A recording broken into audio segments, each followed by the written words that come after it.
येवा कोकण आपलाच असा अशा मधुर मालवणी भाषेत कोकणच्या आदरातिथ्याची जगभरात आम्ही ओळख निर्माण केली खरी, परंतु आज आमच्याच चाकरमारी पर्यटकांची परतीच्या प्रवासासाठी आमच्याच माणसांकडून लुबाडणूक होत आहे। पाहूयात कोकण 7 लाईव्हचा हा सनसनाटी ग्राउंड रिपोर्ट।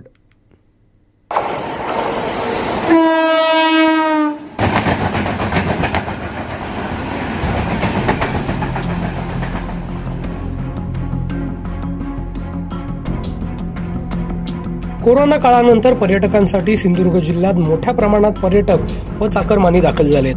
त्याच पर्यटक आणि चाकरमान्यांना परत मुंबईला जायला रेल्वे गाड्या नेहमीप्रमाणे फुल झाल्या असून रेल्वेचं तात्काळ तिकीट देखील दुप्पट तिप्पट पैसे देऊन खरेदी केलं जात आहे। तर खासगी बस भाडे तर पर सीट 1700 ते 3000 रुपयापर्यंत आकारत असल्यानं पर्यटक व चाकरमान्यांची मोठी लूट होते।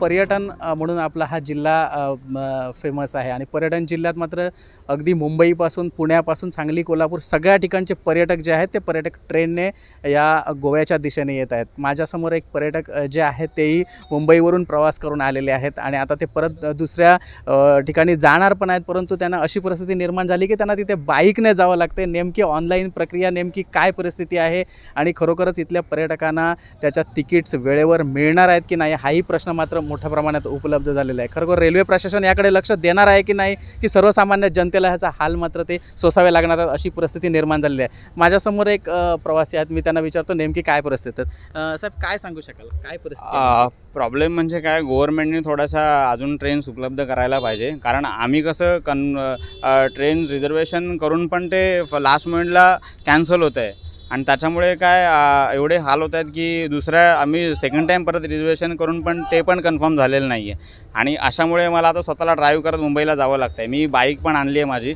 पण ते ट्रेनला पण ते म्हणतात जर तुमचं कन्फर्म तिकीट असेल तरच घेणार नाही तर घेणार नाही, असं यांचा प्रॉब्लेम आहे ह्या लोकांचा। काय वाटतं रेल्वे प्रशासन कुठेतरी असं दुर्लक्ष करतंय? दुर्लक्ष ऑब्व्हियसली दुर्लक्ष होतच आहे, कारण एजंट जे आहेत ना, एजंट ऑलरेडी एवढ्या तिकीट्स घेतात आहे। आपल्या कोकणातल्या लोकांना, कोकणामध्ये आम्ही येतो तर आम्हाला स्वतःला तिकीट्स मिळत नाही, याचंच खूप हे आश्चर्य वाटायला लागलं आहे आणि हे खूप त्याच्यामुळे गव्हर्नमेंटनी याच्याकडे लक्ष टाकलं पाहिजे स्पेशली, कारण गणपतीमध्ये पण असंच हालत असतात आणि वॅकेशनला इव्हन कधी पण आलं तरी सेम अशीच सिच्युएशन असते। खरं तर रेल्वेच्या तिकिटांचा काळा बाजार होतोय असं वाटत नाही तुम्हाला? ते तर ऑब्व्हियसली होतच आहे ना आता, कारण एजंट अगोदर एजंट आता तेच तिकीट आहे ना डबल पैशाने एजंट विकत आहे आणि लक्झरी वगैरे जरी बघेल तरी 2500 रुपये अशी तिकीट 2500-3000। नॉर्मल पब्लिक करायचं काय? पब्लिकला पण हे किती ऑलरेडी एवढी महागाई झाली, पेट्रोल महाग झालं आहे, कसं करणार? मग आता तुम्हाला बाईकने मुंबईला जावं लागणार आहे? हो, आता मी ही काय माझी बाईक आहे, बाईकनी मी मुंबईलाच जातो आता जस्ट ऑप्शन। काय सांगाल, रेल्वे प्रशासन ज्या पद्धतीने काम करते ते योग्य आहे की अयोग्य आहे?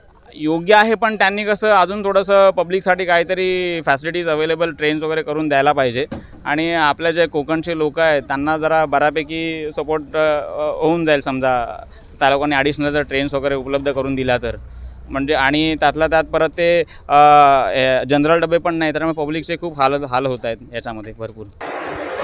लाईनमध्ये आता उभा आहे आणि लाईनमध्ये वैभववाडीवरून इथे येण्याचं कारण म्हणजे असं की वैभववाडीला तर पहिलं याला काउंटरला तिकीट भेटत नाही आहे कुठल्याच गाडीचे, म्हणजे दिवा आणि स्पेशल तर ऑलरेडी स्पेशल सोडल्या तर कुठलेही जनरल तिकीट भेटत नाही आहे आणि काउंटर तिकीट रिझर्वेशन कंप्लीट बंद आहे। दुसरा राहिला विषय ऑनलाईन बुकिंगचा, तर ऑनलाईनला जर तात्काळ मारायला गेलं तर इथे सर्व्हर चालत नाही, त्यामुळे मला इथे सकाळी लाईनमध्ये थांबावं लागलं आहे आणि इथे आल्यानंतर सुद्धा आता परिस्थिती अशी आहे, माझ्या पाठीमागे तात्काळची लाईन आहे आणि इकडे त्याच्या आधीपासून राहिलेले ते लोक लाईनमध्ये आत्ता उभे आहेत। तर आणि खाजगी बस जर प्रवास करायचा म्हटलं तर बघतोय आपण जर इथे 600-700 किंवा 800 रुपये तिकीट होते, इथे आता 1900 ते 2500पर्यंत दर गेलेले आहेत। त्यामुळे सर्वसामान्य माणसाला जर तात्काळ जर अचानक कामासाठी जायचं म्हटलं तर ते खूप कठीण होऊन बसलेलं आहे। मी नांदगाववरून 6:30ला निघून 7 वाजता इथे पोचलो तात्काळ तिकीटसाठी। जनशताब्दी तात्काळ तिकीट पाहिजे होती, पण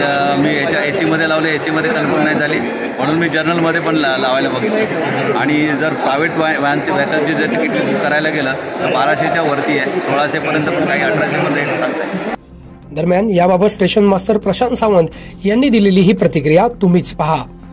गेली 2 वर्ष कोविडच्या महामारीमुळे लोकांना पर्यटनाचा आनंद घेता आला नव्हता। सिंधुदुर्ग जिल्हा हा पर्यटनासाठी प्रसिद्ध आहे आणि लोकांना 2 वर्ष झाल्यानंतर आता कुठे सवलत मिळत आहे। त्यामुळे सर्व पर्यटनाच्या दिशेने म्हणजेच गोवा किंवा सिंधुदुर्गाच्या दिशेने लोक जास्त गर्दी करत आहेत। त्यामुळे कोकण रेल्वे सहित मध्य रेल्वेने सुद्धा काही गाड्या कोकण रेल्वे मार्गावर समर स्पेशल म्हणून वळवण्यात आलेल्या आहेत। कोकण रेल्वे प्रशासनाने सर्व पूर्वतयारी करून काही गाड्यांमध्ये जनरल तिकीट उपलब्ध करून दिलेली आहेत आणि लोकांची सोय केलेली आहे। कोकण रेल्वेच्या प्रत्येक स्टेशनवर प्रचंड गर्दी पाहावयास मिळत आहे। लोक ऑनलाईन तिकीटवर जास्त भर देतात आणि ऑनलाईन तिकीट घेतल्यामुळे जर वेटिंग लिस्ट राहिलं तर ते लोकांच्या लक्षात न आल्यामुळे लोक जास्त ट्रॅव्हल करत आहेत। त्याच्यावर काय तर निर्बंध आणला पाहिजे, पण त्याच्यावर पेनल्टीसाठी आपल्याकडे स्पेशल स्क्वॉड स्थापन करण्यात आलेला आहे। स्पेशल स्क्वॉड ते काम करतोय। यापूर्वी तिकिटीचा असा काळा बाजार पण इथे झालेला होता आणि प्रायव्हेट तिकीटं सुद्धा घेतल्या जातात। या संदर्भात तुम्ही काय त्यांच्यावर कारवाई वगैरे करणार की काय? नाही, आता तर सगळं बंद झालेलं आहे, आता काय चालू नाही। त्याच्यावर प्रशासन योग्य ती कारवाई प्रत्येक वेळी घेत आहे। त्यात सिंधुदुर्गातून मुंबईला जाण्यासाठी एसटी बसचे दर साधारणतः 700 ते 800 रुपये आहेत, पण खासगी बस धारकांकडून हेच भाडे तिप्पट ते चौपट पद्धतीनं आकारलं जात असल्यानं गोव्यावरून मुंबईला जाणाऱ्या चाकरमानी पर्यटकांची मोठी लूट होते। सर्वप्रथम मी सांगू इच्छितो, प्रवाशांना असा लूटमार वगैरे हा शब्द आहे तो चुकीचा आहे। तर आजच्या डिझेल वाढ आणि या रस्त्याची दुर्दशा, याला लागणारे सर्व आरटीओ टॅक्स, रेग्युलर टीपी, आपला टेम्पररी परमिट, याचा जर खर्च काढला तर कमीत कमी 40 ते 42 हजार रुपये टोटल एका ट्रिपला जाऊन यायला खर्च लागतो एका बसला। दुसरी गोष्ट, आता सध्याच्या मोमेंटला वन साईड धंदा चालू आहे, म्हणजे जातेवेळी गावावरून जातेवेळी गाड्या भरून जात आहेत, येतेवेळी खाली येत आहेत। मिनिमम 5 ते 10 सीट घेऊन येतील, तो खर्च तर होतच नाही आहे पूर्ण। दुसरी गोष्ट, वन साईड चालल्यामुळे तो खर्च डिझेल वर्कआउट पहिला होतच आधी म्हणजे पूर्णपणे होत नाही आहे।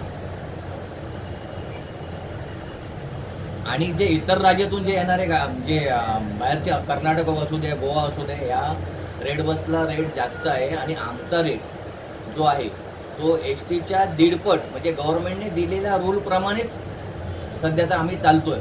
कुठलाही असा बस मालक आपल्या सिंधुदुर्गातून कुठलाही असा बाबा जास्त घेऊन पैसे चालत नाही आहे सध्या, म्हणजे आमच्या दिलेल्या म्हणजे आपल्या परिवहन मंत्री आपले साहेब आहेत त्यांनी दिलेल्या रेटप्रमाणे सध्या चालू आहे आणि असा कुठलाही प्रवाशाला कुठले लूटमार होत नाही। सध्या आमच्या सिंधुदुर्गातून जास्तीत जास्त 1100 रुपयाने गाड्या येत आहेत। पूर्णतः संपूर्ण सिंधुदुर्ग असू दे, सिंधुदुर्गात देवगड असू दे, मालवण असू दे, सावंतवाडी 1100 रुपये रेट चालू आहे।